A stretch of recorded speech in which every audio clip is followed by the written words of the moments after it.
నమస్తే, welcome to Telugu రాజ్యం. నగరి నియోజకవర్గంలో ఏం జరుగుతోంది? ఏపీలోని నగరి చాలా చాలా కీలకమైన నియోజకవర్గం.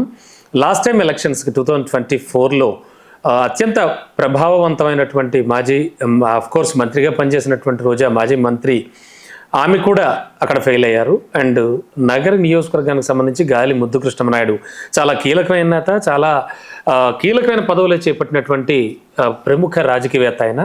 ఆ తర్వాత వారి తనయులిద్దరూ కూడా రాజకీయ బాటలోనే, అంటే ఆయన చేసేటువంటి రాజనీతిలోనే వెళ్ళారు వాళ్ళు. అండ్ ప్రస్తుతానికి లాస్ట్ టైం జరిగిన విషయాలన్నీ కూడా నగర నియోజకవర్గంలో మనకు తెలుసు. దానికి సంబంధించి ఆయన తనయుడు అయినటువంటి జగదీష్ ఇప్పుడు వైసీపీలోకి మారనున్నారు. ఇది ఒక హాట్ టాపిక్గా మారింది. అసలు ఏం జరుగుతోంది నగర నియోజకవర్గంలో? సీనియర్ అనలిస్ట్ భరద్వాజ్ గారు ఉన్నారు, సార్తో మాట్లాడదాం, మరిన్ని వివరాలు తెలుసుకుందాం. సార్, నగర నియోజకవర్గం అంటేనే రోజా గుర్తొస్తారు.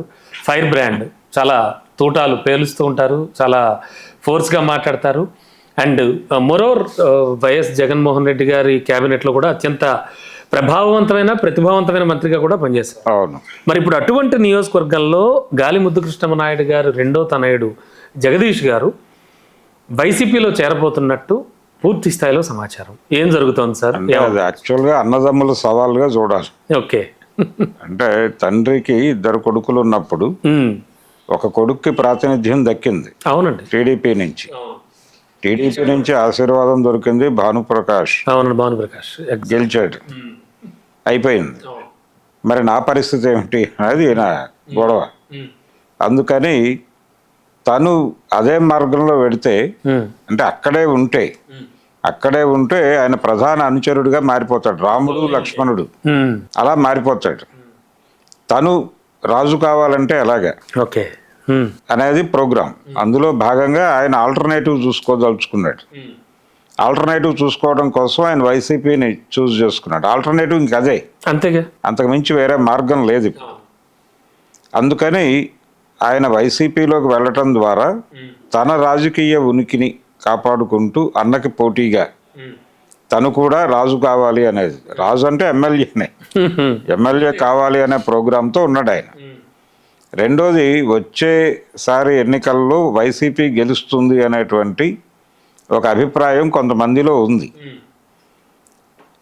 జనరల్గా రెండు ప్రాంతీయ పార్టీలు, బలమైనటువంటి ప్రాంతీయ పార్టీలు ఎమర్జ్ అయి ఉన్న చోట ప్రతి 5 ఏళ్లకి మార్పు సంభవించడం అనేది గతంలో తమిళనాడులో చూసున్నాం మనం.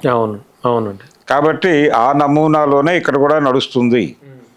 రెండోది, తెలుగు ఓటర్లు 2014లో ఇచ్చిన తీర్పుకి, 19లో ఇచ్చిన తీర్పుకి, 24లో ఇచ్చిన తీర్పుకి పూర్తి భిన్నంగా నడిచింది ట్రెండ్. సో ఈ ధోరణి నడుస్తోంది. కాబట్టి వచ్చేది వైసీపీ రాజ్యమే అని తను నమ్ముతున్నాడు జగదీష్. నమ్మి ఇప్పటి నుంచే వైసీపీలో చేరి వ్యవసాయం మొదలు పెడితే డెఫినెట్గా తనకి ఒక ప్లేస్మెంట్ దొరుకుతుంది, గెలిచిన తర్వాత ఏదో ఒక ప్రాధాన్యత దొరుకుతుంది అనే దిశగా అతను కదులుతున్నాడు. అయితే అక్కడ ఇంకో గొడవ ఏంటి, రోజా గారు ఉన్నారు. మరి ఇప్పుడు వారికి వీరికి పొసగుతుందా? ఆవిడ ఎలా అకామిడేట్ చేస్తుంది తన్ని ఎమ్మెల్యేగా అనేది గొడవ. అవునండి, అవును. ఆ కుటుంబం నుంచి తీవ్రమైనటువంటి ప్రతిఘటనను ఎదుర్కొన్నటువంటి చరిత్ర ఉంది ఆవిడికి. ఈవిడ కూడా తెలుగుదేశం నుంచే కదా ప్రయాణం ప్రారంభించింది. అక్కడి నుంచి ఈవిడ కాంగ్రెస్ నుంచి వైసీపీ ఇలా నడుస్తూ అంచెలంచెలుగా ఎదుగుతూ వచ్చింది. అవునండి. అయితే ఇప్పుడు తన్ని తాను ప్రొటెక్ట్ చేసుకోవడం ఆవిడకి అవసరమే. ఆవిడని పక్కకి తోసి ఇతను ఎమ్మెల్యే సీటు సంపాదించగలడా జగన్మోహన్ రెడ్డి దగ్గర అనేది కూడా ఒక సందేహమే. కానీ అతనికి ఒక కాన్ఫిడెన్స్ ఉంది. అంటే రోజా గతంలో ఈ నియోజకవర్గంలో పనిచేసిన తీరు, వ్యవహరించిన పద్ధతులు, దానివలన కొంత నెగిటివ్ ఓటు ఆవిడకి ఆల్రెడీ ఉంది. దానివల్లనే ఒక పరాజయం పొందింది ఆవిడ. అంటే లాస్ట్ టైం ఆవిడ ఓడిపోవడానికి కారణం అదే. దీన్ని ఎస్టాబ్లిష్ చేయడం ద్వారా కొత్త అభ్యర్థిని గనక నిలబెడితే ఈ వ్యతిరేక ఓటు పోతుంది. పోయి ఫ్రెష్గా జగన్మోహన్ రెడ్డి ముఖం చూసి ఓటేస్తారు. లోకల్ ఎమ్మెల్యే తాలూకా ప్రభావం లేకుండా ఆల్టర్నేటివ్గా వాళ్ళు ఎవరిని ముఖ్యమంత్రిని చేయదలుచుకున్నారో వారి ముఖం చూసే ఓట్లేస్తారు. కాబట్టి ఫ్రెష్ ఫేస్తో వెళ్ళటం వలన విజయానికి అవకాశాలు ఎక్కువ ఉంటాయి అనేది అధినేతకు ఎక్కించడం ద్వారా తన అభ్యర్థిత్వాన్ని ఖాయం చేసుకోవాలనేటువంటి ప్రోగ్రాంలో అతను ఉన్నాడు. ఓకే. దీన్ని రోజా ఉపేక్షిస్తుంది అని అనుకోలేం.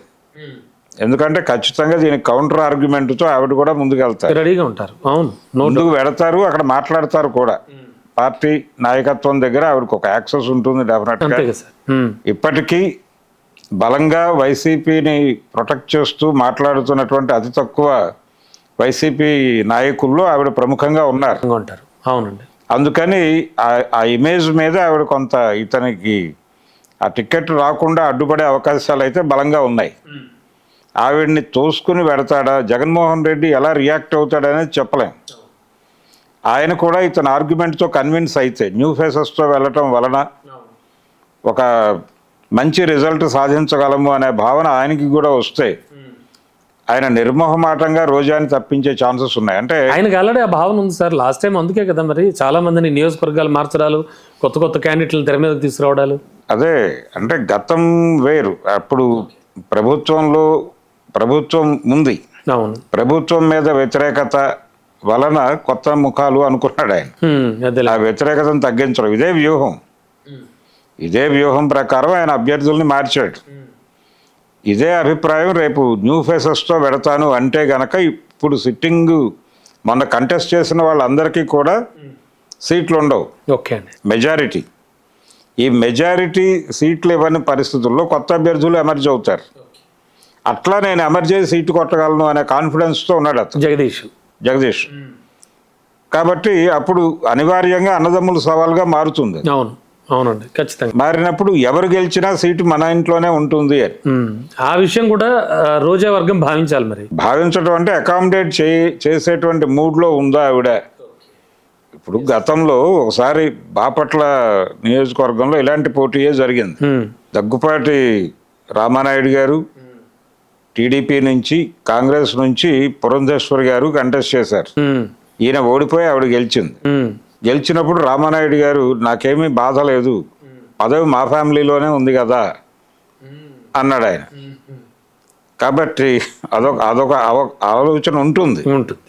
కానీ ఈవిడ మా పార్టీయే గెలిచింది కదా, నేనైతేనేమిటి అతనైతేనేమిటి అనేంత విశాల తత్వాన్ని ప్రదర్శించే పరిస్థితుల్లో ఆవిడ ఉందా?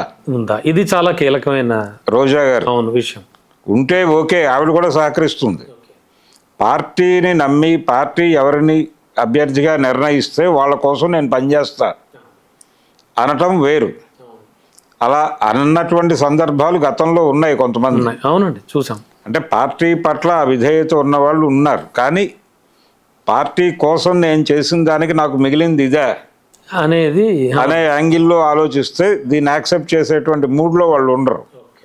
కానీ అనివార్యంగా అది ఎట్టి పరిస్థితుల్లోనే అది జరిగి తీరుతుంది. ప్రాంతీయ పార్టీల్లో నాయకుడి నిర్ణయం అంతే కదా సార్, ఫైనల్. కాబట్టి ఆయన కొత్త ముఖాలతో వెళ్ళాలి అనుకుంటే తనకు స్థానం ఉండదు.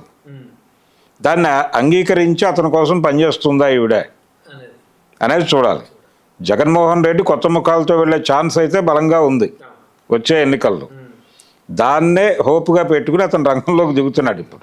అండ్ సార్, ఆల్రెడీ అధికారంలో ఉన్న పార్టీ అంటే ఎంత లేదన్నా ఒకింట్లో 2-3 పార్టీలకు చెందిన వాళ్ళు ఉండొచ్చు. తండ్రి, తనయుడు, ఇలా రకరకాల పార్టీల్లో ఉన్న వాళ్ళు చాలా మందిని చూసాం. అయితే ఇది ఎంతవరకు జనాలు అంటే నియోజకవర్గ ప్రజలు కానీ అంటే జనాల వైపు నుంచి ఆలోచిస్తే ఎలా ఆలోచించవచ్చు సార్? అంటే జనాలు అభ్యర్థుల గురించి ఆలోచించరండి. ఓకే. ఇప్పుడు ఓటరు కాన్సెప్ట్ ఎలా ఉంటుందంటే ఎవరిని అధికారంలోకి తెస్తున్నాం మనం అనేది ఆలోచిస్తాడు, అనేదే మూడు. అంటే జగన్ని, చంద్రబాబుని చూస్తారు తప్ప ఓకే లోకల్ అభ్యర్థి అక్కడ కంటెస్ట్ చేస్తున్నటువంటి అభ్యర్థుల తాలూకా ప్రభావం, లొకాలిటీ అనేది కూడా అంత ఇంపార్టెంట్ కాదు. లేదు, అభ్యర్థుల ప్రభావం చాలా తక్కువే ఉంటుంది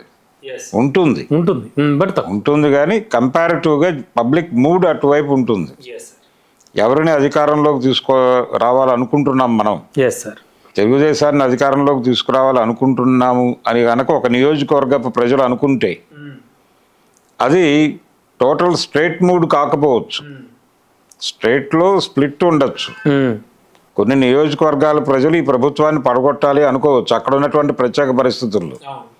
కొన్ని నియోజకవర్గాల ప్రజలు గెలిపించాలి అనుకోవచ్చు. ఇదే మనకి ఫలితాల్లో రిఫ్లెక్ట్ అయ్యేది. అంతే కదండి. అవును. ఇప్పుడు ఇంకొక విచిత్రం ఏంటంటే, ఇప్పుడు కేవలం ఈ ఎన్నికల సందర్భంగా తాంత్రికత, యాంత్రికత రెండు ప్రయోగిస్తున్నాం. అవును, మన వీడియోలో మాట్లాడుకున్నాం మనం. అవును. కాబట్టి ఈ రెండిటి ప్రభావం కూడా ఉంటుంది.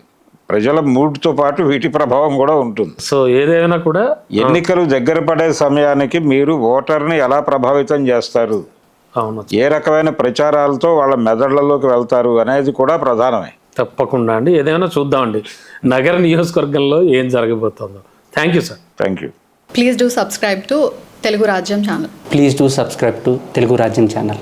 Please do subscribe to Telugu Rajyam channel. Hi అండి, నేను మీ ఆర్పీని, నెల్లూరు పెద్దారెడ్డి చేపల పులుసు ఓనర్ని. మీరు తెలుగు రాజ్యం అనే ఈ యూట్యూబ్ ఛానల్ సబ్స్క్రైబ్ చేసుకుని మంచి మంచి వీడియోలతో వస్తారు. Thank you so much. Hi people, I'm Sonakshi Verma and you please watch Telugu Rajyam and please subscribe to the channel.